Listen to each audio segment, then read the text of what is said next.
नमस्कार दोस्तों, आपका फिर से स्वागत है हमारी इस हिंदी की लेक्चर सीरीज में, जिसमें कि आज हम पढ़ेंगे व्यंजन संधि। क्योंकि अभी हमारा संधि का टॉपिक चल रहा है, तो संधि में दूसरे नंबर की जो संधि होती है व्यंजन संधि। स्वर संधि का हम इससे पिछले लेक्चर में कंप्लीट कर चुके हैं।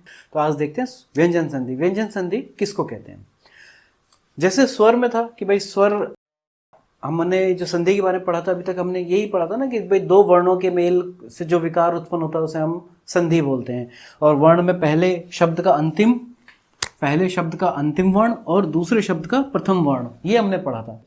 तो उसी तरीके से अब अगर हमारे पहले शब्द का जो अंतिम वर्ण है वो व्यंजन हो, और दूसरा यानी कि जो दूसरा शब्द है उसका जो पहला वर्ण होगा वो स्वर भी हो सकता है और व्यंजन भी हो सकता है। जब हम इन दोनों वर्णों का मेल करेंगे, यानी कि जब हम व्यंजन से या व्यंजन का स्वर से मेल करेंगे, तो उससे उत्पन्न होने वाले विकार को हम क्या बोलते हैं?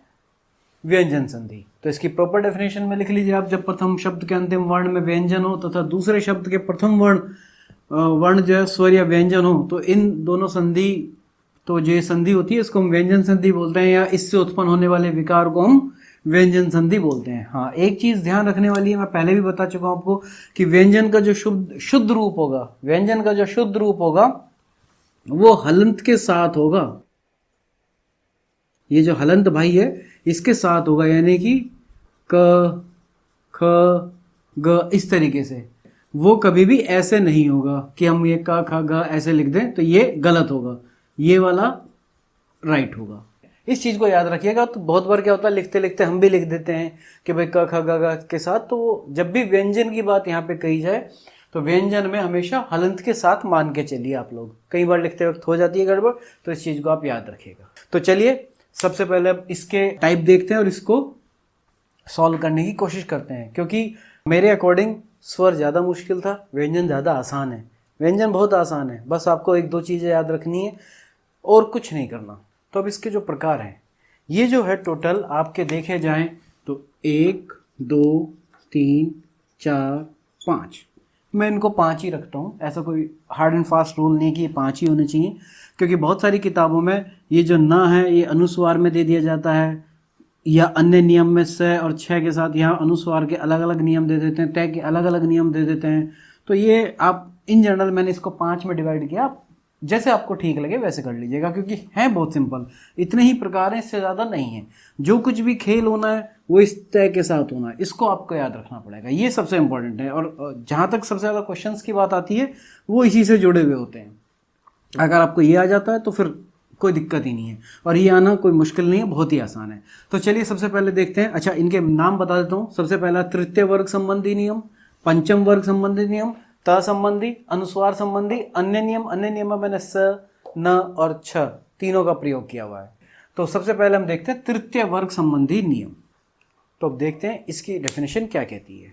तो भाई इसकी डेफिनेशन बहुत सिंपल सी है कि पहले वर्ग का कोई भी व्यंजन, पहले वर्ग का कौन कौन से व्यंजन होते हैं? क, च, ट, त, प। ये समझ में आता हो तो ठीक है, नहीं तो मैंने आपको बताया हुआ है कि जहाँ हमने क, ख, ग, घ टेबल बनाई थी, उस टेबल में जब हम ऐसे चलते हैं तो हम उसको बोलते हैं ना क वर्ण या च वर्ण, ऐसे बोलते थे। और इधर वाले को बोलते थे पहला वर्ग, दूसरा वर्ग। यानी कि जब हम इसे ऐसे वर्टिकली देखते हैं तो वर्ग बोल देते हैं, पहला वर्ग, दूसरा वर्ग, तीसरा वर्ग, चौथा वर्ग, पांचवा वर्ग। या फिर अक्षर के तौर पर बोल देते हैं प्रथम अक्षर, प्रथमाक्षर, द्वितीयाक्षर, तृतीयाक्षर, चतुर्थाक्षर और पंचमाक्षर, ऐसे बोलते थे ना। तो वो वही चीज है। तो आप पहले वर्ग, प्रथम जो यहाँ पे व्यंजन है, हर एक वर्ण का जो पहला व्यंजन है वो उठा लीजिए। तो पहले वर्ग का कोई भी व्यंजन कौन होगा? च, ट, त, प। पहली लाइन देख लीजिए, पहली हॉरिजॉन्टल लाइन, वो सारे अक्षर का मेल अगर किसी स्वर से हो, यानी कि दूसरे शब्द का, ये तो हो गया प्रथम शब्द, ये तो हो गया प्रथम शब्द का अंतिम वर्ण, प्रथम शब्द का अंतिम वर्ण। और ये क्या हो गए? ये दूसरे शब्द का प्रथम वर्ण, प्रथम वर्ण दूसरे शब्द का। तो तीसरे वर्ग के व्यंजन, यानी कि जब पहले वर्ग का कोई भी व्यंजन तीसरे वर्ग, इस पे ध्यान देना, तीसरे वर्ग के व्यंजन और चौथे वर्ग के व्यंजन, यानी कि जैसे हमने लिखा है यहाँ पे क, ख, ग, घ, अंगा। तो जब इस तरीके का, ये पहला है और तीसरा कौन है ये, चौथा कौन है ये, भाई गिनती तो ऐसी थी 1 2 3 4 5, तो ये वाली लाइन के जितने भी हैं, ये वाली लाइन के जितने भी हैं और इस वाली, यानी कि इन सब का जब इस लाइन से या इस लाइन से, तीसरे से या चौथे से, या फिर अंतस्थ है, अंतस्थ कौन होते हैं, य र ल व, जिन्हें हम अर्ध स्वर बोलते हैं संस्कृत में, और हिंदी में य और य र ल, ओहो मैंने उल्टा लिख रखा है य र ल व, हिंदी में य और व ये दोनों अर्ध स्वर होते हैं। जब आपका अंतस्थ से मैचिंग होती है, यानी कि इनके साथ आप जोड़ करते हैं, जोड़ करने चलते हैं, इनकी संधि करते हैं, तो संधि करने पे जो विकार होता है, वो विकार क्या होता है कि जो पहले वाला था, ये बेचारा पहले वाला जो चोर है ये किस में बदल जाएगा आपका, ये बदल जाएगा तीसरे में जाके।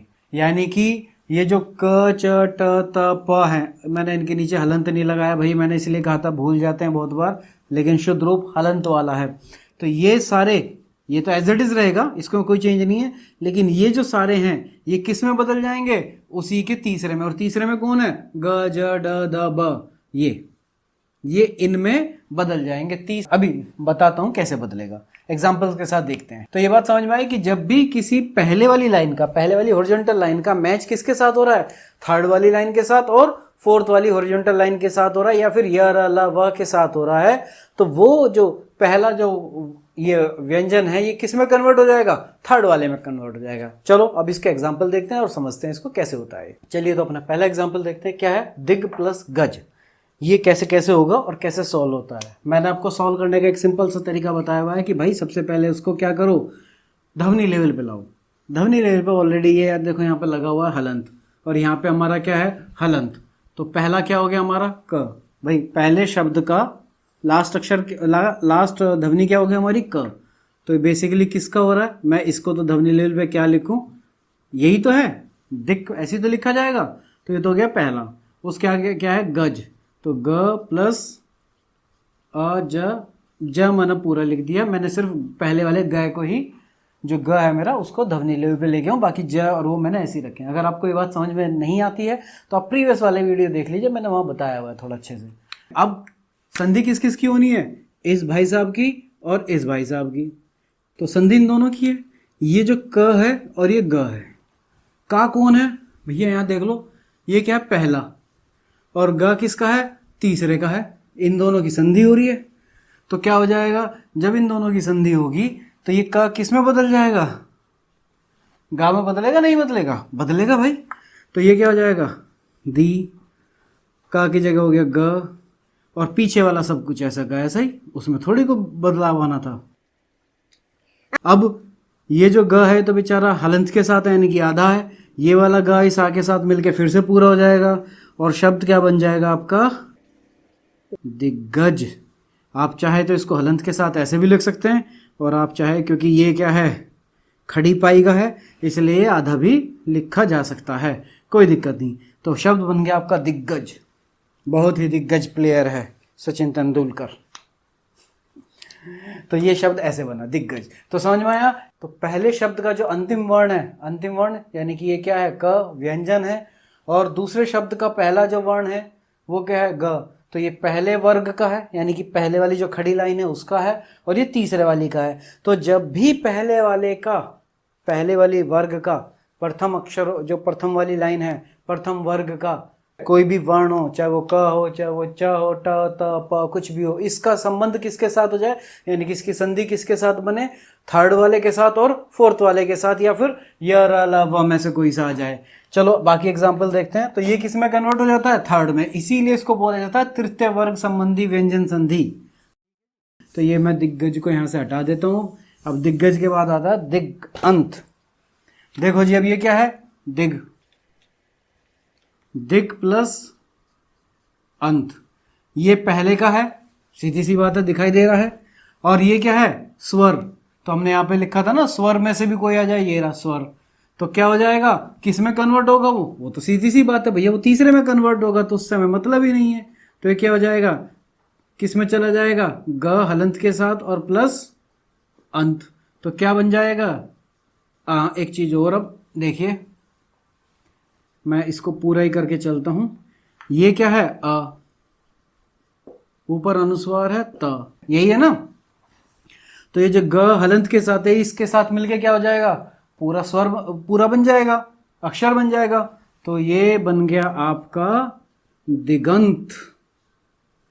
ये अ इसके साथ मिल गया, ऊपर का अनुस्वार ग के ऊपर चला गया, शब्द बन गया आपका दिगंत। आप लिखना चाहें इसे ऐसे भी लिख सकते हैं, नहीं तो आप इसको दिगंत ऐसे भी लिख सकते हैं, लेकिन ज्यादा अच्छा ये।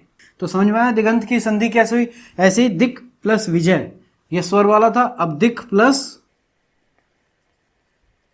विजय। यहां पे किस किस की संधि हो रही है, इस क की। तो यहां पे वह क्या है, देखो ध्यान से भाई, अगर मैं इसको ऐसे तोड़ूं तो ये क्या हो जाएगा, व प्लस कौन सी मात्रा है, ई की प्लस जय को मैंने पूरा लिख दिया, इसको नहीं तोड़ रहा, मैंने खाली वी को तोड़ा। तो व प्लस ई ऐसे ही टूटेगा ना। किस किस की संधि है, इसकी और इसकी।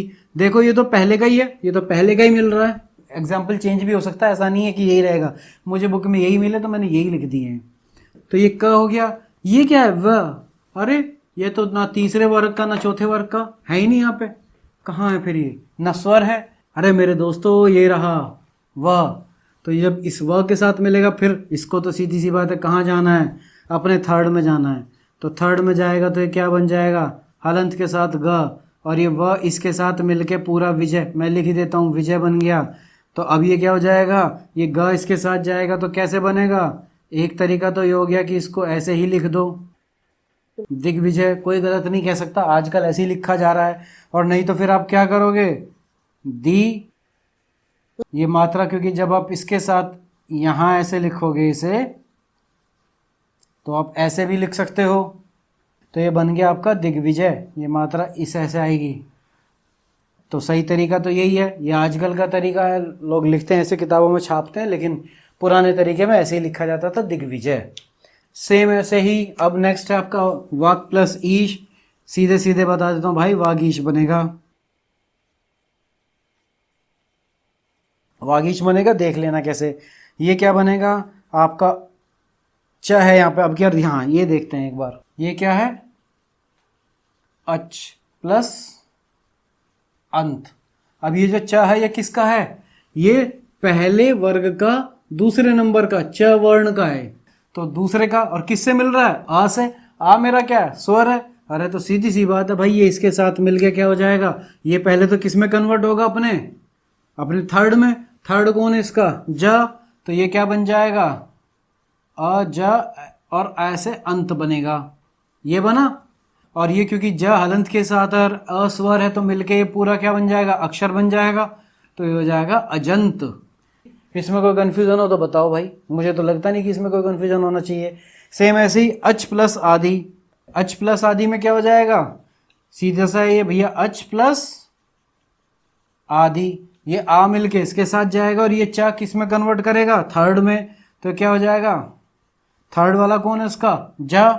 तो अजा, क्योंकि आ की मात्रा है तो अजा दी, ये बनेगा आजादी। नेक्स्ट क्या है, षट, षटकोण वाला प्लस रिपु। किससे मैच कर रहा है, किस किस की संधि है, एक तो इस ट की, यानी कि ये वाला थर्ड वाला, पहले का थर्ड है, ठीक है, कभी वैसे थर्ड समझ लो। और किससे हो रही है इसकी संधि, र से। कभी ई की मात्रा से करो इसकी, ई की मात्रा नहीं, रिपु ऐसे लिखा जाएगा। ओ ये होता है रिपु, ये मैंने बता रखा है बहुत बार, कभी गलती करो तो। किससे किससे हो रहा है इसका संबंध, इस रा से। तो ट का रा से संबंध, रा कहाँ है, ये रहा भैया अंतःस्थ में। तो ये जो ट है ये किस में जाएगा, अपने वाले थर्ड में। अपना वाला थर्ड कौन होगा इसका, ड। तो ये किस में कन्वर्ट हो गया, ये तो हो गया हमारा षट, श, और ये आगे क्या हो जाएगा, ड आधा हो गया, और रिपु, यही तो है। तो भैया ये तो बेचारा आधा ही रहेगा इसका, तो क्योंकि इधर का तो पूर्ण हो चुका।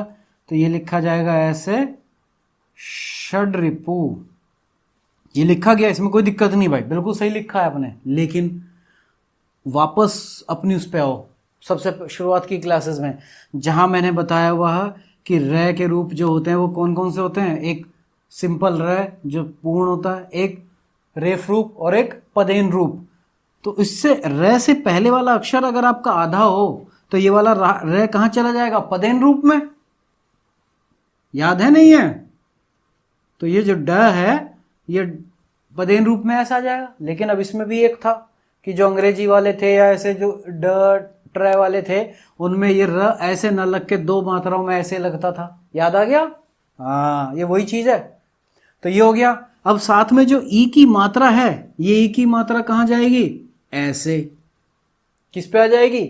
आई तो ये रे के ऊपर ही है, इस रे के ऊपर, क्योंकि ये रे पूर्ण है लेकिन ये पदेन रूप में है।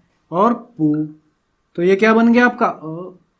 थोड़ी सी भैया राइटिंग मेरी खराब है, मैंने पहले ही कहा है, जरा ध्यान रखिएगा। तो क्या बन गया ये आपका? ये बन गया आपका षड्रिपु। षड्रिपु।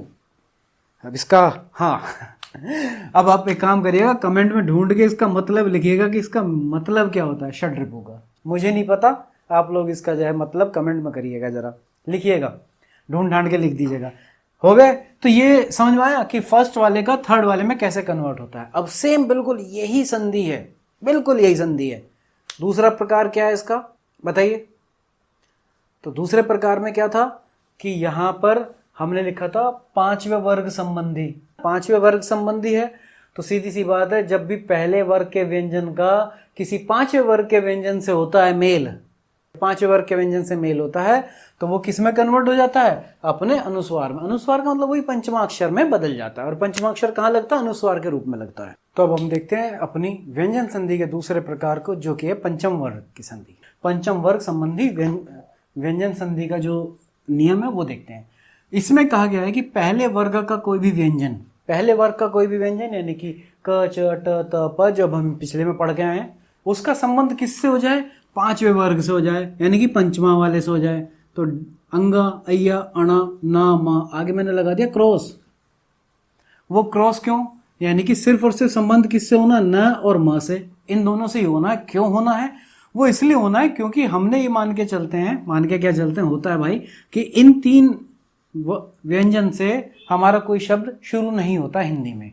तो इसलिए जब शुरू ही नहीं होता तो इनसे कोई संधि का मतलब ही नहीं बनता। संधि का मतलब बनेगा सिर्फ ना और मां से। इसीलिए मैंने यहाँ पे रेड से लिखा हुआ है, ना और मां से जब हो जाए तो जो पहले वाला वर्ण है यानी कि पहले वर्ग का जो भी व्यंजन है वो पांचवें वर्ण में बदल जाता है। पांचवा वर्ण कौन हो गया? अंगा। जिसके साथ भी कनेक्ट कर रहा होगा, क अगर क के साथ कनेक्ट कर रहा है तो ये अंगा, अय्या, अणा, ना, मा ऐसे कन्वर्ट हो जाता है। यानी कि जिसका जिसके साथ है, क है तो अंगा में, च है तो अय्या में, ट है तो अणा में, त है तो ना में, प है तो मा में, ये कन्वर्ट हो जाएगा, यानी कि अनुस्वार में बदल जाएगा। ये आप लिखना चाहे तो अनुस्वार में लिख सकते हैं, ना लिखना चाहे तो ऐसे भी लिख सकते हैं। चलिए तो इसका एग्जाम्पल देखते हैं और एग्जाम्पल देख के इसको समझने की कोशिश करते हैं कि ये कैसे होता है। तो पहला एग्जाम्पल क्या कहता है? वाक्मय। वाक्मय हमें वो सब पता ही है भाई, देखो मैं उसको बार बार रिपीट करने का कोई फायदा नहीं है। इसकी और इसकी संधि हो रही है और इसमें भी आप समझते हैं कि यानी कि संधि किसकी हो रही है? क और माँ की। क किसका है? प्रथम का है। किसके साथ संधि कर रहा है? पंचम के साथ संधि कर रहा है। तो जब पंचम के साथ संधि करेगा तो किसमें कन्वर्ट करेगा? पहले वर्ग किसमें बदल जाएगा? पांचवें वर्ण में। पांचवें वर्ग का जो भी उस समूह का होगा उसमें कन्वर्ट हो जाएगा। तो यानी कि ये जो क है ये किस में कन्वर्ट हो जाएगा आपका? ये कन्वर्ट हो जाएगा अंगा में, क्योंकि क के साथ पांचवा कौन है? अंगा। बाकी सब कुछ ऐसे ही लिख दो, वा प्लस अंगा प्लस मय। तो क्या बन गया ये? वांगमय। आप इसे चाहो तो अनुस्वार के रूप में ऐसे भी लिख सकते हो, वांगमय। लेकिन इसको ऐसे ही लिखो, ज्यादा अच्छा है, अच्छा लगता है इसलिए लिखना है। बन गया आपका वांगमय। षटमुख किस किस की संधि हो रही है भैया? ये हो रही है ट की और माँ की, यानी कि ट कौन सा है? ये रहा। और इसके थर्ड में कौन होता है? सॉरी माफी चाहूंगा, पांचवें में कौन होता है? इसके पांचवें होता है अणा। तो यानी कि ये किस में कन्वर्ट हो जाएगा? इसकी जगह हम क्या लिखेंगे? षड अणा अधूरा है प्लस आगे क्या आ जाएगा? मुख, यानी कि षणमुख लिखा गया। कोई दिक्कत तो नहीं है? अब इसका क्या मतलब है कमेंट कर देना। उत मत। लो जी, किस किस की संधि हो रही है? ये हो रही है त की और माँ की। त कहाँ पे है? ये त यानी कि पांचवें नंबर पे कन्वर्ट हो जाएगा, यानी कि इसकी जगह क्या मिलेगा मुझे? ना मिलेगा ना। तो बाकी यानी कि उ, ना और आगे क्या है? मत, यानी कि क्या बन गया ये बन गया उन्मत्त। चितमय। त और माँ की अभी तो करी थी यार, त और माँ की कहाँ करी थी? अच्छा नहीं, त और माँ की नहीं हुई, कोई नहीं। लो भैया, अरे यार इससे ऊपर ही तो करिए यारी, त और माँ। तो क्या हो जाएगा, ये ना में कन्वर्ट हो जाएगा। इधर का च आधा ना को ऐसे लिख लो, या तो ऐसे लिख दो चिन्मय, या ऐसे लिख दो चिन्मय, जो आपको ठीक लगे वो लिख देना। ऐसे सेम जगन्नाथ, ता का ना के साथ है, ता का ना के साथ है, ना तो पांचवें में है और ता खुद अपने पांचवें, यानी कि ये भी ऐसे ही बदलेगा। तो जग ता किस में बदल जाएगा, ना में, और प्लस नाथ, तो ये क्या हो गया, जगन्नाथ। आप चाहो तो ऐसे लिखो, नहीं तो आप इस प्लस को हटा के इसे आधे नए को ऐसे भी रख सकते हो, तो बन गए। तो कितनी आसान संधि है यार, मुश्किल है ही नहीं कहीं से कहीं तक भी, बस आपको रूल पता होना चाहिए कि रूल क्या कहता है। अब अभी तक जो है हम जो कर रहे हैं, क्योंकि मेरा जो अभी फोकस है वो सिर्फ इसी बात पे कि आपको रूल पता हो, तो आप इन दोनों से मिला के संधि करके एक नया शब्द बना सके। जब इसका उल्टा करना होगा, तब मैं आपको, जब ये संधि सारी बता दूंगा तो मैं बताऊंगा कि भाई कैसे इसको पहचान के हम इसको जल्दी जल्दी ब्रेक करते हैं। क्योंकि जो एग्जाम में क्वेश्चन आता है वो यही आता है कि बताओ भाई इसके संधि विच्छेद बताओ। ओ सॉरी, माफी चाहूंगा, इधर ही रहा कि जगन्नाथ का संधि विच्छेद बताओ, तो वहां पे ऐसे ऑप्शन लिखे होंगे। वैसे मैं स्वर संधि में आपको बता चुका हूं कि कैसे इनको ब्रेक करते हैं, कैसे कैसे करते हैं, लेकिन फिर भी एक और ट्रिक के माध्यम से समझ लीजिए, या फिर समझ लीजिए, क्योंकि जब आप इतना पढ़ लेंगे तो आपको अपने आप ही देखते ही पता लग जाएगा कि यार ये तो ये है, उसमें कोई ट्रिक होती ही नहीं है यार, ट्रिक नाम की कोई चीज़ नहीं होती। सिर्फ आप जो है अपने अपने कुछ रूल बना लेते हैं कि भाई मेरे को ऐसे याद रहता है, मेरे को वैसे याद रहता है। तो जिस तरीके से मेरे को याद हुआ है या मेरे को याद रहेगा, वही तरीका मैं आपको बताने की कोशिश करूंगा। बाकी ट्रिक कुछ नहीं होती, सबकी अपनी अपनी ट्रिक होती है। आप अपनी ट्रिक बनाइए अपने हिसाब से, बिल्कुल चलिए। लेकिन मेरा हमेशा मानना है कि अगर आपको रूल पता है, ये इस तरीके से रूल पता है, तो आपको किसी भी ट्रिक की जरूरत नहीं, क्योंकि सब कुछ आपके अंदर है। चलिए, तो अब हम देखते हैं जो इसमें सबसे इंपॉर्टेंट लगता है मुझे, और जिसके क्वेश्चन आते हैं एग्जाम में। तो देखते हैं व्यंजन संधि का थर्ड रूल, जो है त संबंधी नियम। त संबंधी नियम क्या कहता है कि जो त का संबंध बनता है, इन जोड़ों में ध्यान रखिएगा। मैंने यहाँ पे अ आ ई लिखे हैं, तो मैंने इसमें लिखा है च वर्ग, च वर्ण का मैंने च छ ज झ लिखा है। फिर मैंने लिखा ट वर्ण, ट ठ ड ढ, अंतस्थ का ल, और ऊष्म का श ह, और एक लास्ट में बनाया मैंने त। जब ये दोनों आते हैं तो हम च की बात करेंगे, जब ये दोनों आते हैं तब हम ज की बात करेंगे, ट ठा में हम ट की बात करेंगे, ड ढा में हम ड की बात करेंगे, ला में हम किसकी बात करेंगे, अब ला की बात करेंगे। अच्छा, जब श आएगा तो श में हम बात करेंगे ता च की, श छा की। जब हा आएगा तब बात करेंगे ता दा की, हा धा की। अरे पता नहीं यार क्या क्या लिखा हुआ है किताब में, बड़ा कन्फ्यूजिंग है भाई, बहुत कन्फ्यूजिंग है। पर तुम्हें कन्फ्यूजन लेने की जरूरत नहीं है, बहुत सिंपल सा है। समझाता हूँ कैसे सिंपल है, देखो। भी जब भी ता संबंधी नियम आता है, यानी कि जब ता का जोड़ इनमें से किसी के साथ भी हो जाए, किस किस के साथ, चा छा के साथ हो जाए, ज झा के साथ हो जाए, भैया हलंत के साथ हैं सारे। कभी जो है मुझे कहो, ज्ञान देने लगो नीचे यहाँ पे कि पता नहीं कुछ भी नहीं है। ल के साथ हो जाए, श ह के साथ हो जाए, ता के साथ हो जाए। जब इनमें से किसी के साथ भी इसका संबंध होता है तो एक एक करके देखते हैं कि ये कैसे कन्वर्ट होते हैं। चलो, तो सबसे पहली बात हम बात करते हैं च और छ की। जब ता का संबंध, यानी कि सबसे पहला नियम इसके साथ चलता है। जब ता का संबंध, यानी कि संधि किसके साथ होनी चाहिए, ता की च या छ के साथ संधि होनी चाहिए, तो हमारा जो ता है वो किस में कन्वर्ट हो जाता है, तो ये कन्वर्ट हो जाएगा हमारा च में। तो जब ये इसमें कन्वर्ट होगा तब इसका एग्जाम्पल भी देखते हैं कि भाई इसका एग्जाम्पल कैसा है। तो इसका एग्जाम्पल देखिए पहले एक बार, फिर आपको समझ में आ जाएगा मैं क्या कहना चाह रहा हूँ। तो इन एग्जाम्पल के थ्रू अब इसको समझते हैं कैसा हुआ है। देखिए, सबसे पहले हमने क्या करा, यहाँ पे अब किस किस का संधि हो रही है, ता और चा की, यानी कि ये वाला वर्ग। और ये जो हमारा उत है,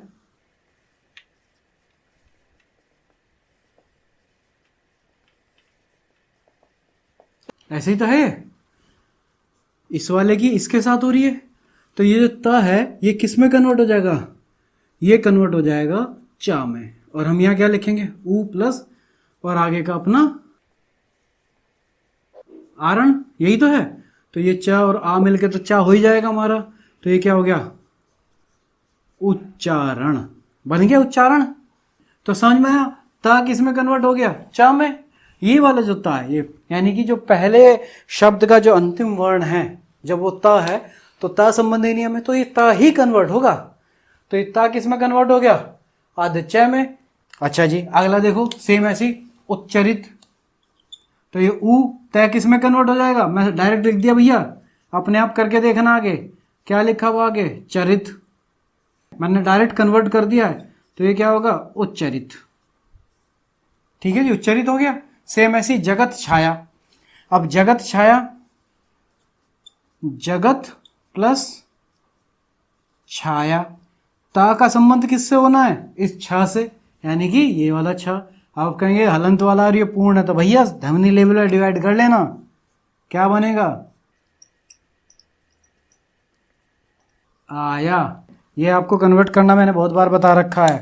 तो अब क्या होगा, किस किस की होनी है संधि, ता और छ की। ता किस में कन्वर्ट कर जाएगा, चा में, कौन से, हलंत वाले के साथ।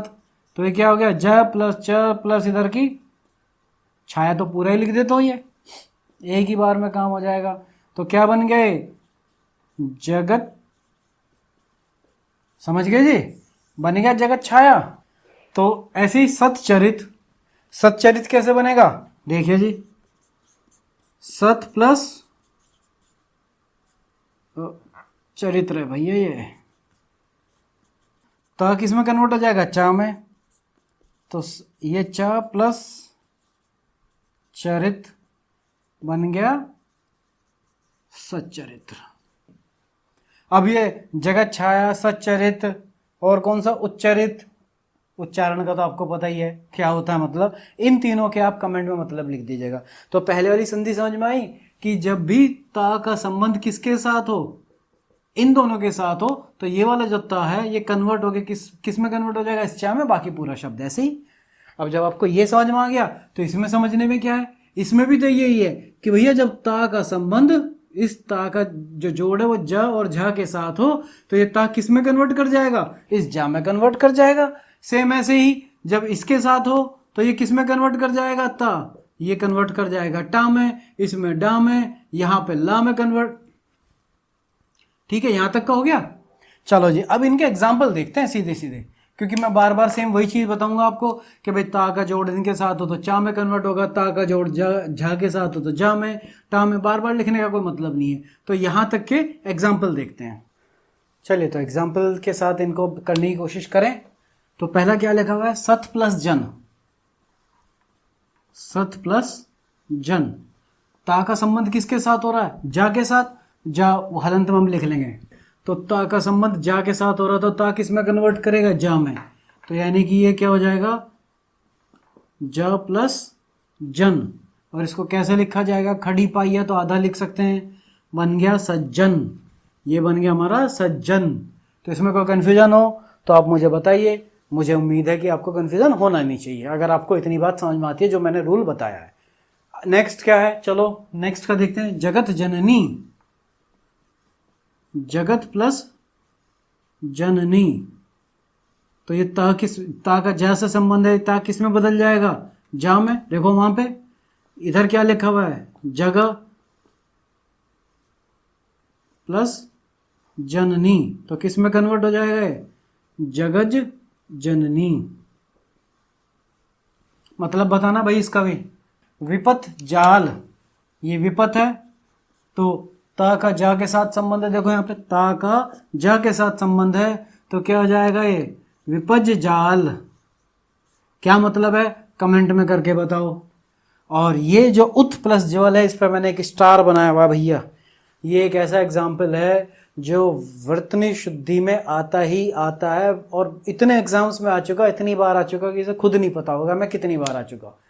उज्ज्वल, उज्ज्वल लिखा जाता है, जो गलती में आता है उज्ज्वल,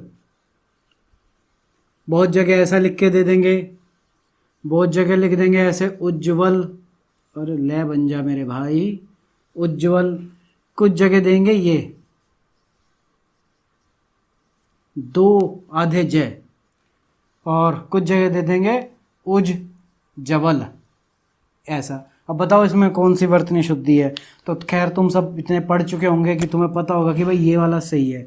और ये वाला सही कैसे है, आ जाओ देखते हैं इसको कैसे सही है। इसका जो संधि विच्छेद होता है वो होता है उत प्लस जवल। क्या है इसका संधि विच्छेद? उत प्लस जवल, ये आधा जय के साथ। ये जो तय है आधा जय का मतलब यही वाला तो है हलंत वाला, इसे ऐसे भी तो लिख सकते हैं हलंत के साथ। तो त का संबंध किसके साथ है? हलंत जा के साथ। और वो किस में कन्वर्ट करता है? जा में ही। और वो भी किसके साथ? हलंत वाले के साथ ही। तो ये भी हलंत ये भी हलंत, स्वर कोई है नहीं, तो बेचारे क्या रह जाएंगे? दोनों के दोनों आधे रह जाएंगे और नाम बन जाएगा तुम्हारा उज्ज्वल। बहुत सारे लोगों का नाम लिखा हुआ है उज्ज्वल। तो भैया ये उज्ज्वल ऐसे बना हुआ है और इसको हमेशा के लिए याद रख लीजिए, क्योंकि इतने एग्जाम्स में आ चुका, पता नहीं किस एग्जाम में टपक जाए। ये एग्जाम्पल 25-30 एग्जाम्स में तो मैं देख चुका हूँ, इतनी बार तो मुझे दिखाई दे गया है। वो चाहे यूपीएससी हो, चाहे वो आपका एमपी का पीसीएस हो, राजस्थान में भी आ चुका है ये क्वेश्चन, और छोटे मोटे एग्जाम्स में तो रखा ही रहता है। तो इसको ध्यान से देखिएगा। चलिए अगला एग्जाम्पल कौन सा हमारा? व्रत टीका। क्या कहते हैं व्रत टीका वाले? ता का संबंध किसके साथ है? ट के साथ है। तो कहाँ गया जी? ये रहा ट। ता का टा के संबंध है, तो ता किस में कन्वर्ट हो जाएगा? टा में। तो यानी कि बृहत, ये ता किस में कन्वर्ट हो जाएगा? टा में। और इधर क्या लिखा हुआ है? टीका। तो इसको हम क्या लिखेंगे? बृहत टीका ऐसे भी लिख सकते हैं, और बृहत टीका ऐसे भी लिख सकते हैं। जो आपको ठीक लगे वो लिख लीजिएगा। वैसे सही ये भी है और ये भी है, आपकी मर्जी है आप क्या लिखना चाहते हैं, लेकिन दोनों सही हैं। ज़्यादा कोशिश अच्छी करो तो यही लिख लेना, क्योंकि इस पे तो आजकल बच्चे कन्फ्यूज़न में रहते हैं। वैसे पुरानी किताबों में यही मिलेगा आपको, व्रत टीका लिखा हुआ। चलो अगला एग्जाम्पल क्या है? उत प्लस झट्टिका। अब मैं इसको सीधे सीधे कर रहा हूं। उत की जगह भैया कौन सा शब्द है यहाँ पे? झ है। झा के साथ कौन आता है? जा। तो यानी कि किस में कन्वर्ट हो जाएगा? जा में। और झट्टिका ऐसे ही लिखा जाएगा। लो जी, उत झट्टिका बन गया। उत प्लस डयन। डयन कहाँ है? अच्छा ये वाला है डयन, तो किस में कन्वर्ट होगा? डय में। तो यानी कि क्या हो जाएगा? उड ड और डयन पूरा है यहाँ पे, तो बन गया उड्डयन। उड्डयन मंत्री कौन है हमारे इस बार के? नाम लिख के बताओ, उड्डयन मंत्री कौन है? कमेंट में ज़रूर करना, तभी पता लगेगा तुम किसी एग्जाम की प्रिपरेशन कर रहे हो नहीं कर रहे हो। चलो जी, अब कौन सा बचा? ये भी हो गया, ये भी हो गया। अरे लय बच गया। लय में जब आता है तो लय में ही कन्वर्ट होता है। तो लो जी, उत प्लस लास, ये ता किस में कन्वर्ट कर जाएगा? ल में। तो ये क्या हो जाएगा? उल्लास। तो अब ये लिखने के लिए आप खड़ी पाई है तो इसे ऐसे भी लिख सकते हैं, और यही सही है, उल्लास। क्या है? तत्लीन। तत् प्लस लीन, किसी काम में तल्लीन होना। तो ये बन गया तल्लीन। और ये कैसे हुआ? ये खुद करके देखो, कुछ खुद भी करके देख लो मेरे भाई, तभी तो आएगा। तो ये सारे एग्जाम्पल्स यहाँ तक के हो गए, यानी कि हमने त को यहाँ तक ढेर कर दिया। बचे श और हा। इस तय को भी बता देता हूँ। जब भी त के साथ तय का संबंध आता है तो कुछ नहीं होता, कुछ भी नहीं होगा, एज इट इज जुड़ जाएगा। जैसे एक एग्जाम्पल है हमारा उत प्लस तेजना। उत प्लस तेजना, तो त का संबंध किसके साथ है? ता के साथ ही है, तो कुछ नहीं करना, ये एज इट इज रहेगा। तो ये उत्तेजना बन गया, उत्तेजना। या फिर आप इसको ऐसे भी लिख सकते हैं, उत्तेजना। तो त के साथ ही हो गया। बचे दो, यानी कि इन दो में ही लफड़ा होगा जो कुछ होगा, और इनमें भी कुछ नहीं है भाई। अगर आपने यहाँ तक समझ लिया तो इसको समझने में कोई दिक्कत नहीं है। इनमें क्या है कि अभी तक तो हम सिर्फ पहले वाले त को ही कन्वर्ट करते थे। अब इन दोनों के साथ जहाँ ऊष्म व्यंजन हो जाता है वहां पे हम श और हा को भी कन्वर्ट करेंगे। कैसे? जब श के साथ संबंध होता है ता का, यानी कि जब ता प्लस शा मिलते हैं, ता प्लस हा मिलते हैं, तो जो त होता है तो किस में कन्वर्ट हो जाता है, चा में, और ये जो शा होता है किस में कन्वर्ट हो जाता है, छा में। ऐसे ही ता कन्वर्ट होता है दा में और हा कन्वर्ट होता है धा में। ध धनुष। तो अब एग्जाम्पल के थ्रू हम इनको भी देखते हैं कि भाई इनमें क्या ऐसा खास है। भाई सीधा सीधा हमने लिख लिया कि जब भी ता का शा के साथ संबंध होगा तो ता किस में कन्वर्ट होगा, चा में, और शा किस में कन्वर्ट होगा, छा में। चलो जी देखते हैं। तो यहाँ पे देखो किस किस का संबंध हो रहा है, उत प्लस, मैं अगर इसको ऐसे भी लिख दूं तो कोई दिक्कत तो नहीं है आप लोगों को, श्वास, क्योंकि ये आधे का मतलब है। ता का संबंध किसके साथ हो रहा है, शा के साथ, ता और शा का संबंध हो रहा है यहाँ पे, ये ऐसे है भाई। तो ये किस में कन्वर्ट हो जाएगा, ये ता तो कन्वर्ट हो जाएगा किस में, चा में, हलंत के साथ। और ये जो शा है ये किस में कन्वर्ट हो जाएगा, छा में, हलंत के साथ। प्लस वास ऐसा का ऐसे ही लिखा हुआ है, इधर ऊ लिखा हुआ है, तो क्या हो जाएगा, उच्छो वास।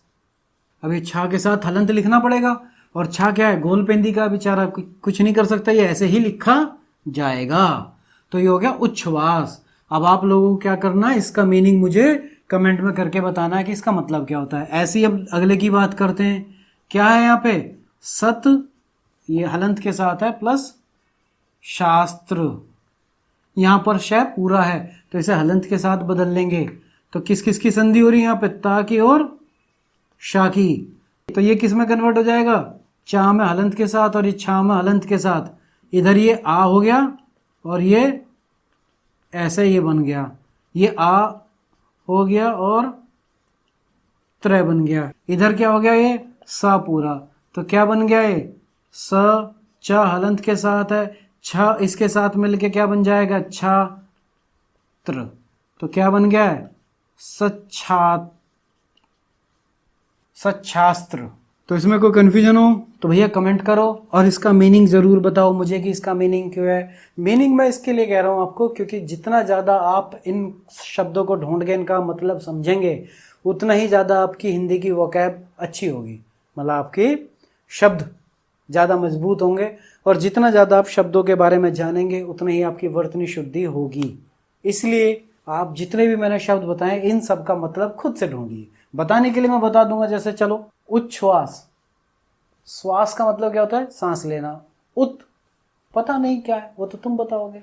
इसका बता सकता हूँ, उच्छ्वास। अरे कुछ नहीं होता है यार, तेजी से सांस लेने को उच्छ्वास बोलते हैं, यानी कि सांसें बहुत तेजी से ले जाते हैं, भाग दौड़ के आते हैं, तब वो वाली बात है। तो ऐसी ये हैं वही चीज़ें जो आप नॉर्मल डेली लाइफ में रखते हैं, लेकिन थोड़े हिंदी में लिखा हुआ है, इसलिए आपको थोड़ा लगेगा भाई पता नहीं क्या लिख दिया। तो इन सब के मतलब आप ढूंढिए। ये मतलब आप ढूंढेंगे तो थोड़ी सी हिंदी की प्रैक्टिस भी होगी, और मैं चाहता हूँ कि आप ढूंढें। चलिए अगला कौन है, तत् धित। क्या है भैया, तत् प्लस हित। तो किसका संबंध हो रहा है, ता का और हा का।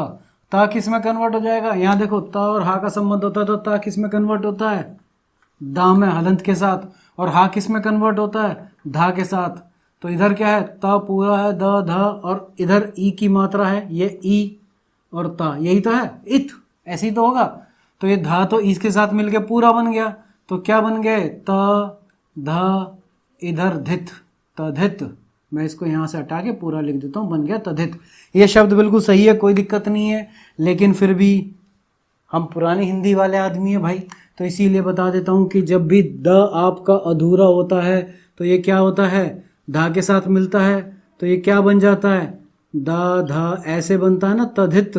तो ये शब्द बिल्कुल सही है, तधित। आप ऐसे लिखेंगे कुछ गलत नहीं है, लेकिन ओरिजिनल किताबों में अब हिंदी में ऐसे लिखा रहता है, ये धा है भाई, तधित, ये होता है तधित। मतलब आप ढूंढेंगे, मैं क्यों ढूंढूं, मेरा काम थोड़ी है ढूंढने का। चलिए जी, उत प्लस हार। तो उत, ये ता किस में कन्वर्ट हो जाएगा, द में, और हा किस में कन्वर्ट होगा, धा में। तो वही सीधी सी बात है, यही तो बनेगा। और आगे मात्रा है ही पूरी, तो उद्धार बन गया, उद्धार। उद्धार करना किसी का। ये क्या है, उत प्लस हृत। ये हा में री की मात्रा है, यहाँ पे हा में री की मात्रा, इसका ध्यान रखना जरा भाई।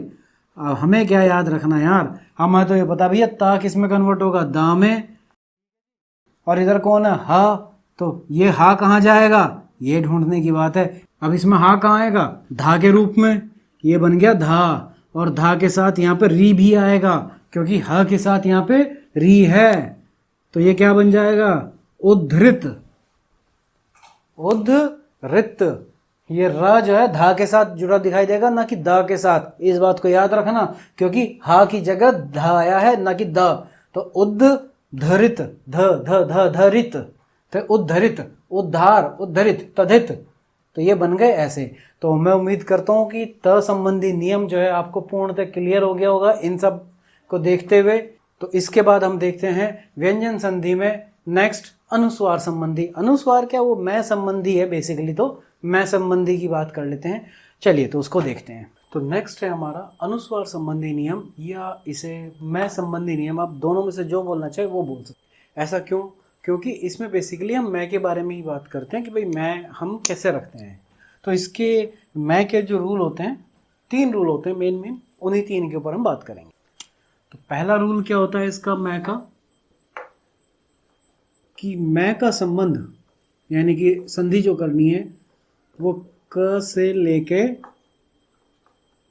भ तक, इनमें से कोई भी व्यंजन आ जाए आपका, क से लेके भा तक कोई भी व्यंजन आ जाए तो उसकी संधि तो इसके थ्रू हो जाएगी, पहले रूल के थ्रू। तो क्या हो जाएगी वो संधि, वो देखनी है। कुछ नहीं होना, बहुत सिंपल काम होना है कि जब भी माँ का संबंध क से लेके भा तक किसी के साथ होता है, तो ये जो भाई साहब माँ है, जैसे त हमारा चा में, जा में, डा में ऐसे बदल रहा था, तो ये हमारा उसी पंचमा अक्षर में बदल जाएगा, यानी कि अंगा, अय्या, अणा, ये सब हलंत के साथ हैं, ना और मा, ये इनमें बदल जाएगा। बाकी सारा बिल्कुल एज इट इज इसके पीछे पीछे लग जाएगा। पहला रूल तो हो गया ये। अब आपको पता होगा, मैंने पहले भी बताया, पंचमा अक्षर जब लिखना होता है तो वो अनुस्वार में लिखा जाता है, इसीलिए इस संधि को, इस व्यंजन संधि को अनुस्वार संबंधी बोल देते हैं कि अनुस्वार संबंधी है। सिर्फ यही कारण है, अदरवाइज देखा जाए तो ये खाली माँ की संधि है, इससे अलग कोई संधि नहीं है। इसमें माँ के साथ अगर यहाँ से लेके यहाँ तक जुड़ जाए। अच्छा, एक चीज और है, बहुत सारी किताबों में क्या लिखा होता है, ऐसा लिखा होता है कि क से लेके माँ तक, क से लेके माँ तक सब एक साथ ही लिख देते कि टोटल जो है जी 25 वर्ड हो गए। तो भैया ना 25 मत लिखो, ये 24 होते हैं तुम्हारे। करने के लिए आप यहीं पे कर सकते हो, लेकिन मैं इसको 24 में करवा के माँ के साथ अलग से नियम हो जाएगा ताकि आपको याद रहे। तो ये क से लेके भा तक हो गए 24, और जो बचा 25 हुआ सबसे लास्ट पंचमा अक्षर, क्योंकि बदलेगा तो वही इसी नियम से। आप चाहे तो इसे 2 नियम में कर लें, आप चाहे तो इसे 1 नियम में कर लें, एक ही बात है, लेकिन 2 तरीके से कही जाती है। कैसे कही जाती है, पहले तो इसको समझिए कि भाई ये संबंधी नियम है। ये कहता है कि मास का जोड़ यानी कि माँ का मेल अगर कहां से कहां तक हो जाए, क से लेके मां तक किसी भी व्यंजन से हो जाए,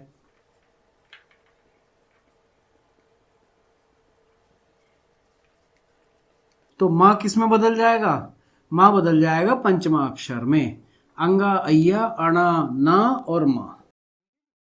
ये इसकी बेसिकली डेफिनेशन है, वो तो आप किताबों में देख के लिख ही लेंगे। चलिए, अब सबसे पहली बात तो हमारा तो एक ही मानना है कि भाई आप एग्जाम्पल देखें और समझें। उससे पहले मैं इसके बाकी 2 रूल भी बता देता हूँ, जो बाकी बचे हुए 2 रूल हैं। अब आपने जब क से लेके भा तक के सारे ले लिए, इसके नीचे बचता क्या, अंतस्थ है और ऊष्म। भाई ये 2 ही तो बचते हैं। तो अंतस्थ और ऊष्म के बाद, यानी कि यहाँ पर अंतस्थ कौन से होते हैं, य, र, ल, व, और श, श और स, श, श और स, इन तीनों के लिए अगर मां का संबंध इन दोनों से हो जाए, तो या तो ऊष्म व्यंजन से या अंतस्थीय व्यंजन से, तो ये मां किस में बदल जाएगा, अनुस्वार में बदल जाएगा। अनुस्वार यानी कि डायरेक्ट बिंदी में बदल जाएगा। यहां पे तो पंचमाक्षर में बदलेगा, और पंचमाक्षर को हम किस में लिख सकते हैं, अनुस्वार में लिख सकते हैं। यहां पर ये जो मां है ये डायरेक्ट ही अनुस्वार में बदल जाएगा। एग्जाम्पल देखेंगे तब और क्लियर हो जाएगा, लेकिन याद रखिए ये अनुस्वार बदल जाएगा। तो यानी कि इसका दूसरा नियम भी कहता है कि भैया ये अनुस्वार में बदलेगा, इसीलिए इसका नाम अनुस्वार संधि है। अनुस्वार व्यंजन संधि बोल दीजिए आप। और तीसरा तीसरा जो मैंने कहा था कि इसी को निकाल लेते हैं, इसको माँ की बजाय हम यहाँ पे लिख लेते हैं अपनी तरफ से कि जब माँ का संबंध माँ से ही होता है तो ये कुछ नहीं बदलता, ये अपने आप सेम रहता है। तो भाई वो सेम रहे या यहाँ पंचमे अक्षर में बदले, दोनों बात एक ही है। तो इसलिए जो है मैंने इसको अलग से लिखने के लिए कह दिया, अदरवाइज वो बात यहाँ पे ऐसे लिख लो या ऐसे लिख लो। ये 3 नियम थे। पहला नियम क से लेके भा तक या माँ तक करो, वो आपकी मर्जी है, जैसा आपको ठीक लगे। दूसरा अंतःस्थय और ऊष्म व्यंजन के लिए हो गया। अंतःस्थय और ऊष्म व्यंजन के लिए उसमें डायरेक्ट अनुस्वार बदलेगा, इसमें पंचमाक्षर में बदलेगा। पंचमाक्षर को आप चाहे तो फिर किस में बदल सकते हैं? अनुस्वार में, यानी कि माँ से पंचमाक्षर और माँ से ही किस में बदलेंगे आप? अनुस्वार में। यहां पे क्या होगा? पंचमाक्षर को बाद में अनुस्वार में बदला जा सकता है। तो वो बाय डिफॉल्ट दोनों के दोनों किस पे आते हैं? अनुस्वार पे, इसलिए यहाँ पे है। और ये माँ में बदला जाएगा तो इस माँ को भी हम क्या करते हैं? अनुस्वार में ही लिखते हैं। तो ये इसीलिए अनुस्वार वाली बात तो समझ में आ गई होगी कि भाई माँ से संबंधित है, लेकिन कर उसमें किस में रहे? अनुस्वार में रहे। अब इसमें हमें ले लेना चाहिए था ना भी, क्योंकि अनुस्वार में तो माँ और ना दोनों ही आ जाते हैं। एक तरीके से हम कहे तो हमारी गिनती में दोनों को ले लेते हैं, लेकिन ना को हम इसमें नहीं लेते, क्योंकि ना इस नियम से ना चल के किसी और नियम से चलेगा, तो इसीलिए उसको हमने अलग रखा हुआ है। अब देखते हैं इनके एग्जाम्पल्स। तो इन एग्जाम्पल के अकॉर्डिंग हम देखते हैं अपने अनुस्वार संबंधी वाली, यानी कि माँ संबंधी, जो भी आपको ठीक लगे। चलिए पहला एग्जाम्पल हमारा सम प्लस कलन। यहां पे लिख लेता हूं सम प्लस कलन। तो किस किस की संधि हो रही है यहाँ पे? इस म की और इस क की। का को हलंत के साथ लिख के आ उधर निकल जाएगा, वो बार बार बोलने की जरूरत नहीं है मुझे। तो माँ का संबंध यानी कि संधि किसके साथ है? का के साथ। माँ के साथ क से लेकर भा तक कोई भी आपका जो है वो आ जाए, व्यंजन आ जाए, तो उसमें हमें करना क्या होगा? ये जो माँ है हमारा, ये किस में बदल जाएगा? पंचमाक्षर में। और पंचमाक्षर किसका होगा? वो उस वर्ण का होगा, उस वर्ण का होगा जिसका यहाँ अक्षर लिखा हुआ है। यहाँ पर क का लिखा हुआ है, तो का पंचमाक्षर कौन सा होता है? अंगा। तो यानी कि ये जो है यहाँ पर, ये जो म है, ये किस में बदल जाएगा? अंगा में। आगे हमारा क्या लिखा हुआ है? कलन। तो ये क्या हो जाएगा हमारा? संकलन। ये हलंत के साथ रहेगा तो लिखा जाएगा ऐसे, संगकलन। अब इसे बहुत बार हम क्या करते हैं, हिंदी में इसे ऐसे लिख देते हैं और इसको रीड करते हैं संकलन। संकलन, सन न कर देते हैं, जबकि संकलन नहीं है, ये संग, अंगा की इसमें आवाज आनी चाहिए आपको। संगलन, संग अंग, अंग जो मेरी तरफ से आवाज आ रही है, संगकलन, संगकलन। तो ये अंगा की आवाज क्या होनी चाहिए? आनी चाहिए। तो ये संकलन नहीं है, ये संगकलन है। अब ये अनुस्वार की बात आती है, लिखा हुआ सही है, लिखने में कोई दिक्कत नहीं है, ये सिर्फ क्या होता है? उच्चारण की गलती होती है। लिखने में बिल्कुल सही है। क्यों? क्योंकि जब आप इस पंचमाक्षर को करेंगे तो पंचमाक्षर किस में चला जाता है? अनुस्वार में। और अनुस्वार में जाएगा तो ये, क्योंकि यहाँ की बात करो, चलो पंचमाक्षर के हिसाब से देख लेते हैं, ये क्या लगा है? अनुस्वार। और अनुस्वार को जब हमें लिखना होता है तो हम क्या करते हैं? उसके आगे वाला जो भी यहाँ पे क्या होता है? वर्ग होता है, या आप अक्षर बोल लीजिए या व्यंजन बोल लीजिए, उस व्यंजन का पंचमाक्षर। तो ये क लिखा हुआ, तो का पंचमाक्षर कौन सा होता है? अंगा ही तो होता है। तो ये ऐसे ही तो लिखा जाता है, संगकलन, संगकलन। तो ये ऐसे होता है। तो इस चीज को ध्यान रखिएगा, उच्चारण, क्योंकि उच्चारण ही हिंदी में मेन है। अगर आपने उच्चारण सीख लिया तो समझ लीजिए आप शब्द को बिल्कुल सही लिखेंगे, और लिखने में फिर कोई गलती नहीं हो सकती है। चलिए, तो इसका क्या हो गया? संगकलन। अगला कौन सा है हमारा? संगति। सम प्लस गति लिखा हुआ है, तो किस किस का हो रहा है संधि? माँ की ग के साथ। माँ की ग के साथ यही है। ग कौन से वर्ग उसमें आता है? का वर्ग में आता है। का वर्ग का पंचमाक्षर अंगा। तो लो जी, या तो आप ऐसे लिख दीजिए संगति, नहीं तो आप कैसे लिखेंगे? ये हो जाएगा ऐसे, संगागति। परम तू, परम धन तू। माँ के बाद कौन है? ता, इसी रेंज में है। और ता वाला कौन से उसका होता है? ता था दा धा ना, इसका पंचम अक्षर कौन है? ना। तो ये किस में बदलेगा? ना में। परन प्लस तू, और ये बन गया परंतु। आप चाहें तो इसको अनुस्वार में ये भी लिख सकते हैं, ये भी गलत नहीं है, लेकिन ये थोड़ा सा ज़्यादा अच्छा है। कुछ जगह पर ऐसा नहीं है हर जगह आप अनुस्वार को ठोक के चलें, तो आप ये इस तरीके से लिखेंगे, ज़्यादा अच्छा लगेगा। चलिए जी, संपूर्ण, सम धन या सम प्लस पूर्ण। तो ये माँ किसमें, ये किससे मिल रहा है? पा से। प प ब भ माँ, ये तो माँ अपने ही वर्ग का है, तो ये किसमें? अपने ही में बदलेगा पंचमा अक्षर, और ये हो गया पूर्ण। तो संपूर्ण ऐसे लिखें, या फिर आप, क्योंकि ये खड़ी पाई का है तो आधा भी लिखा जा सकता है। संपूर्ण आप ऐसे लिखें, या फिर आप संपूर्ण ऐसे लिखें, तीनों सही है, लेकिन सबसे बेस्ट इस तरीके से लिखें। आजकल की किताबों में ऐसे लिखा जाता है, और गलत ये भी नहीं है, अनुस्वार वाला भी। ये संपूर्ण हो गया। तो मुझे लगता है कि अब आगे के आप कर सकते हैं खुद से, कोई कंफ्यूजन नहीं होना चाहिए। जैसे इसका क्या बनेगा, ये माँ के साथ या है, हाँ ये वाला बताता चलता हूं क्योंकि ये बदल गया ना यहाँ पे। सम प्लस योग। अब ये या किस में है? ध्यान करिए, ये आपका अंतस्थ है, और अंतस्थ में तो ये सीधी सी बात है अनुस्वार में ही बदलेगा। तो अनुस्वार में माँ की जगह क्या आ जाएगा? अंक की बिंदी आ जाएगी, और ये हो जाएगा। तो ये क्या कहा जाएगा? समयोग।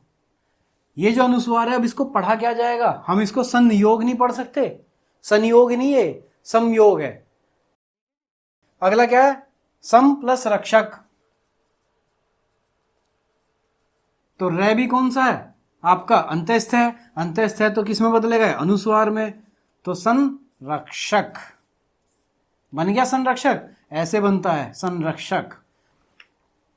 चलो जी, संरक्षक हो गया, संरक्षक हो गया। संसार, संसार में क्या हो जाएगा? ये संसार हो जाएगा।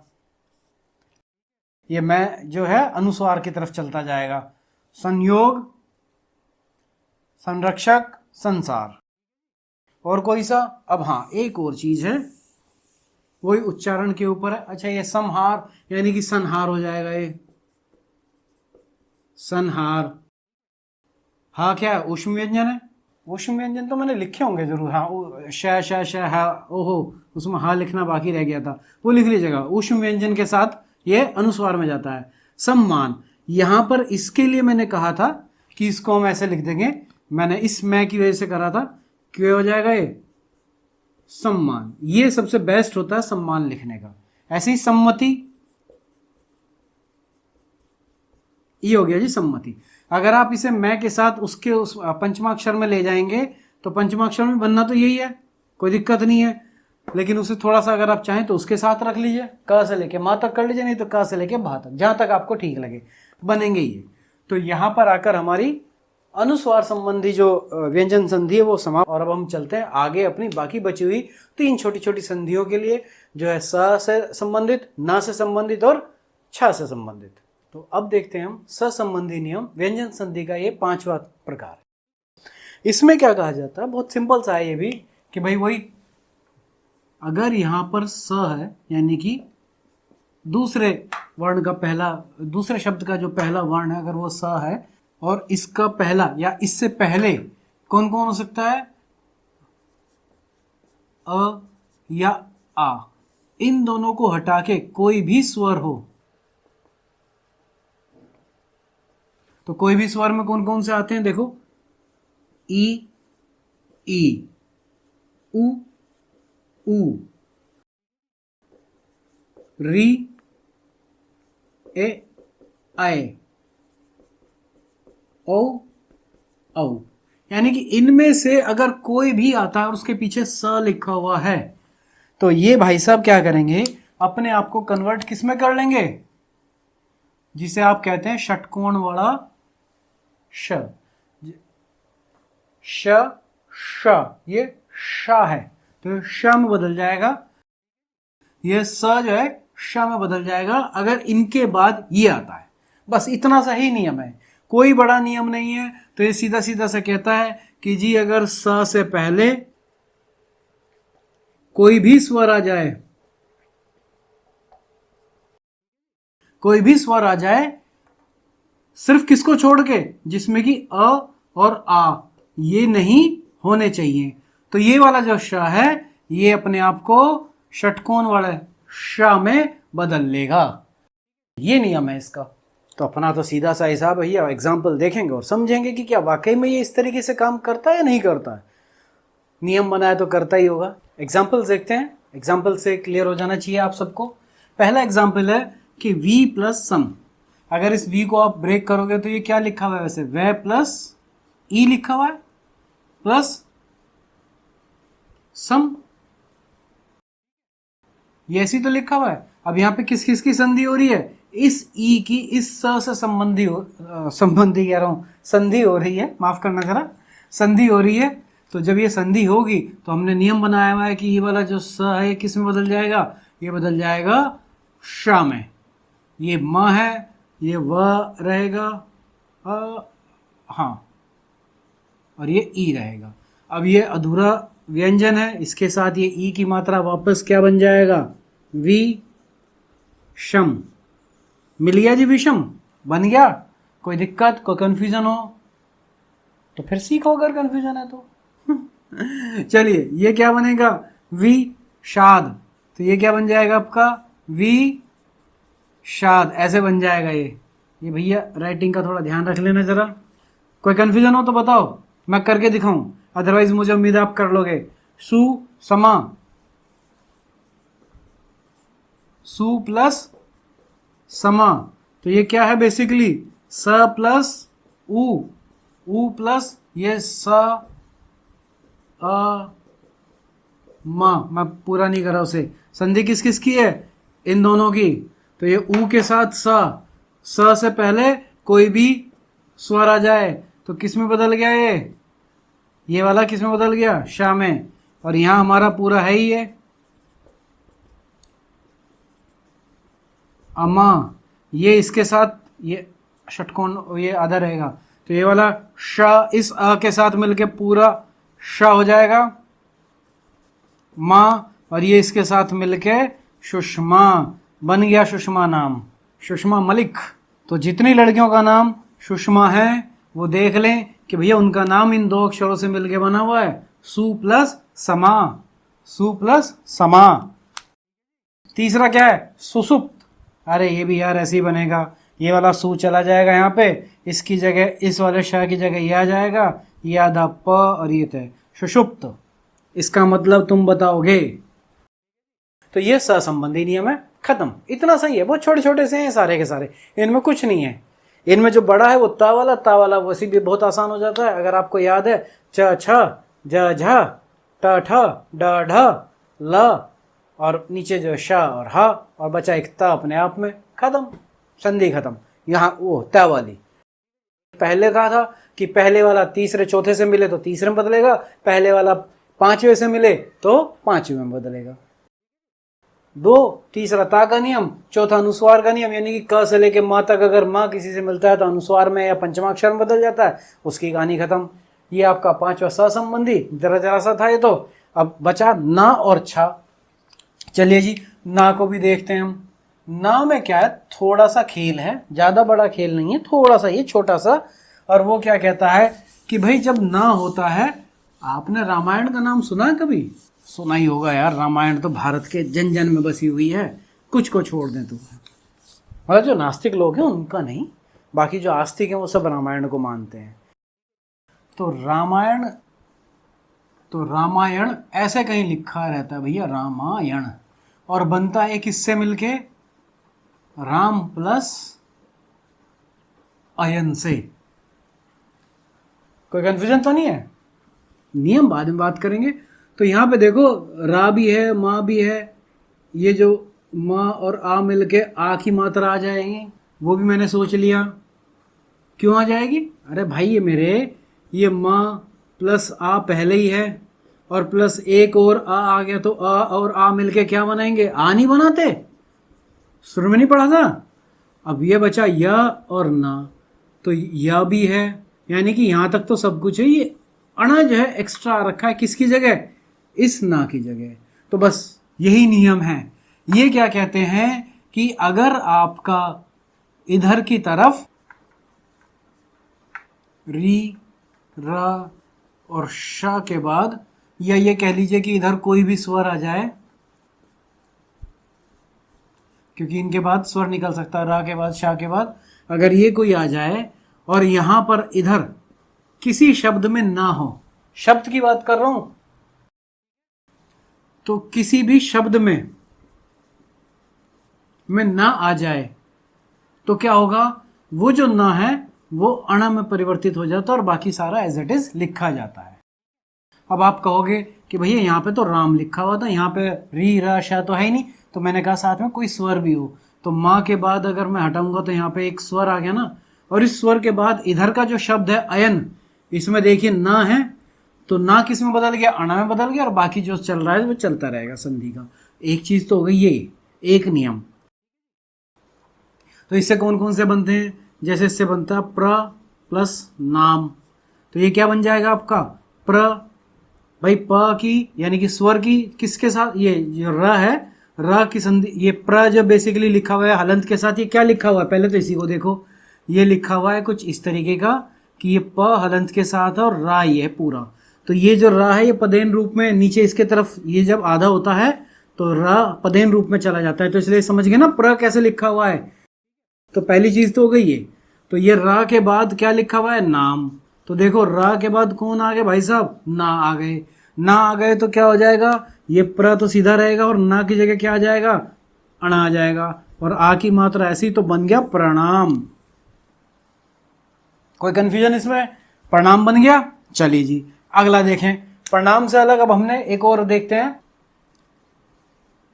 परि प्लस नाम, तो परि रा के बाद क्या है ना, तो ना किस में बदल जाएगा, अणा में, आगे मां है ही, तो क्या बन गया है परि नाम, यानी कि रिजल्ट, तो ये भी बन गया।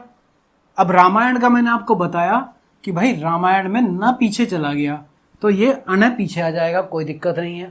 एक और एग्जांपल देख लेते हैं, ये क्या है भूष प्लस अण, तो भैया श है, शाह के बाद शब्द में न है, तो क्या बन गया, ये तो इतना ही रहेगा और ये अण में बनेगा, तो ये क्या हो जाएगा भूषण, ये हलंत के साथ था, भूष हलंत के साथ अन, भूषण बन गया।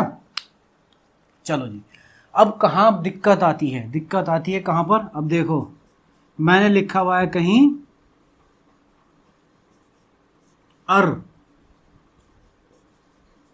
प्लस चना, भैया र लिखा हुआ है हलंत के साथ है, र लिखा हुआ है और इधर शब्द में ना भी है, तो क्या होना चाहिए था, ये होना चाहिए था अर्च अणा, लेकिन ये नहीं होता, होता क्या है ये अर्चना, अर्च अणा की बजाय अर्च ना होता है, यानी कि रूल तो फेल हो गया, समझ रहे हो, ये रूल क्या हो गया, फेल हो गया। नहीं भाई फेल नहीं हुआ, क्योंकि हमने अभी तक अधूरा रूल पढ़ा था, पूरा रूल नहीं पढ़ा, पूरा रूल पढ़ते हैं। अब जरा मैं लिख देता हूं एक बार पूरा रूल, पूरा रूल देखते ही आपको समझ में आ जाएगा कि ये गलत क्यों हुआ है और ये सही क्यों होगा। तो लीजिए जी पूरा रूल क्या है, पूरा रूल ये है, अब आप किताबों में सिर्फ इतना ही लिखा रहता है ये वाला कि री र श के बाद अगर ना हो तो वो अण में बदल जाता है, उस पर ध्यान मत दीजिएगा। पूरा रूल ये है कि री र श के बाद अगर क वर्ण का कोई भी व्यंजन हो, प वर्ण का कोई भी व्यंजन हो, अंत्यस्थ हो या र ल व कोई सा भी हो इन चारों में से, और ऊष्म का हा हो, ऊष्म का हा हो, तब ये जो न है ये अण में बदल जाएगा। उसकी जगह पे अगर च वर्ण हो, ट वर्ण और त वर्ण हो, या ऊष्म के श और स हो, तो ये नहीं बदलेगा। इसीलिए यहां पर क्या था, ये चना था, जो च किसका है, च वर्ण का है, तो ये जो न है ये नहीं बदलेगा, ये एज इट इज लिखा जाएगा। इसलिए ये अर्चना सही है और ये अर्चना गलत है, अर्चना सही है, अर्चना गलत है। यहां पर अब आपको क्लियर हो जाना चाहिए कि इनमें से अगर कोई आए तो बदलेगा, इनमें से कोई आए तो नहीं बदलेगा। यहां पर अगर हमारा ना संबंधी जो नियम था वो खत्म हो जाता है। बस इतना सही नियम है, इसमें और ज्यादा कुछ नहीं है। अब बचता है हमारा छह संबंधी नियम। तो व्यंजन संधि का लास्ट है हमारा छह संबंधी नियम। अब ये नियम क्या कहता है? छह संबंधी नियम कोई बहुत बड़ा नियम नहीं है, बहुत सिंपल सा है कि भाई जब किसी भी हर्ष स्वर या आ, हर्ष स्वर कौन कौन से होते हैं हमारे? आ, ई, उ, यही तो होते हैं तीन हमारे हर्ष स्वर, सॉरी री तक, और साथ में कौन जोड़ दिया उन्होंने? आ यानी कि, तो टोटल इन पांचों के पीछे यानी कि इनका मेल अगर छ से होता है, चा छा, चा छा, चा छोड़ के छा वाले से, तो च वर्ण का छ से होता है, तो जो ये छ है ये किस में कन्वर्ट हो जाता है? चा छा में। यानी कि बेसिकली क्या कहना चाहता है कि यहाँ पे आ हो, ई हो, ऊ हो, री हो या फिर आ हो, इनका जब भी संबंध किससे होता है? इस छ से होता है। तो ये जो छ है बेचारा, ये किस में कन्वर्ट हो जाएगा? च और छ में कन्वर्ट हो जाएगा। बाकी पूरा इधर का जो हिस्सा है वो एज इट इज रहेगा और इधर का जो हिस्सा है वो इसके अकॉर्डिंग चलता रहेगा। तो नियम ये होता है। अब इसका एग्जाम्पल भी देख लेते हैं, बड़ा आसान है। जैसे पहला एग्जाम्पल है स्वच्छंद, स्व प्लस छंद, तो क्या बनेगा? अब देखो पहले संधि किस किस की हो रही है। ये जो व है इसमें क्या निकल के आता है लास्ट में? अ, ये आपको मैं 1000 बार समझा चुका हूं। प्लस इधर क्या है? छ। तो ये जो अ और छ है इन दोनों का संबंध हो रहा है, तो हमारे पास संधि कहां से आ गई? देखो ये इस आ का छ से मेल होता है, तो ये छ किस में कन्वर्ट हो जाता है? च और छ में। मैंने बताया था बाकी सब एज इट इज लिखा रहेगा। तो ये छंद का छ आ गया, ऊपर नुक्ता या न लिख के ऐसे द लिख दिया मैंने, जो भी आपको ठीक लगे। और जी स्व अपना ये, ठीक है, ये हलंत के साथ लिखा मैंने। इस चीज को हमेशा ध्यान रखिएगा, हलंत जब भी इसमें से स्वर निकाल दोगे तो हलंत के साथ ही लिखो। तो अब क्या बनेगा? ये जो व है ये अपने स्वर के साथ मिलके पूरा हो जाएगा वापस, ये आधा सा ही रहेगा, ये स्व। और इधर क्या हो गया? च छ, आगे या तो ऐसे लिख दो ना, और नहीं तो अनुस्वार के ऊपर मैंने यहां पे लगा दिया, तो क्या हो गया? स्वच्छंद। तो इसको थोड़ा साफ सा लिख देता हूं मेरी खुद की राइटिंग खराब है और मैं कह रहा हूं साफ लिख देता हूं, स्वच्छंद। तो ये बन गया आपका स्वच्छंद। इस तरीके से ये संधि पूरी होती है। इसके एक दो और एग्जांपल देखते हैं। चलिए, उम्मीद करता हूं आपको ये समझ में आया होगा। चलिए अगले की बात करते हैं स्वच्छंद के बाद। तो अब इन एग्जांपल्स को देखते हैं। क्या लिखा हुआ है? परि प्लस छेद। तो यहाँ पे ध्यान दीजिए क्या निकल के आ रहा है, यहाँ पे लास्ट क्या होगा? यहाँ पे ई, छोटे वाला जो छोटे ई की मात्रा बोलते हैं। तो यहाँ पे किस किस का संबंध है? ई का और छ का, यही तो संबंध है। बाकी इधर का जो लिखा हुआ है ये पूरा एज इट इज रहेगा, और ये ए की मात्रा के साथ इधर ये द, मैं इसको अलग अलग करके लिखा है वो आप समझ लीजिएगा। ए की मात्रा का मतलब है यहाँ पे ये, इसमें कोई दिक्कत तो नहीं है। अब ई के साथ छ का है, तो ये छ जो किस में कन्वर्ट हो जाएगा? च और छ में, ए द, और ये हो गया अपना पर। तो अब जो है ये, और हाँ सॉरी, ये ई की मात्रा, ये ई अपना क्योंकि एज इट इज रहना है, तो ये हो गया। तो ये क्या बनेगा जी? अब परिच्छेद। उम्मीद करता हूं आपको ये समझ में आ गया होगा, इसमें कोई कंफ्यूजन तो नहीं है? शक्ल से तो लग रहा है कंफ्यूजन है। चलो एक बार और पूरा करके बता देते हैं यार। चलो देखो क्या क्या होता है। परि प्लस छेद, ध्वनि लेवल पे ले जाओ, तो प, रा हलंत के साथ इस पा को भी पूरा करो यार, हो गया प र ई। हमेशा मात्रा बाद में लिखी जाती है। और इसका किसके साथ होना है? छ प्लस ए प्लस द प्लस आ, हलंत के साथ, इसी के साथ होना है।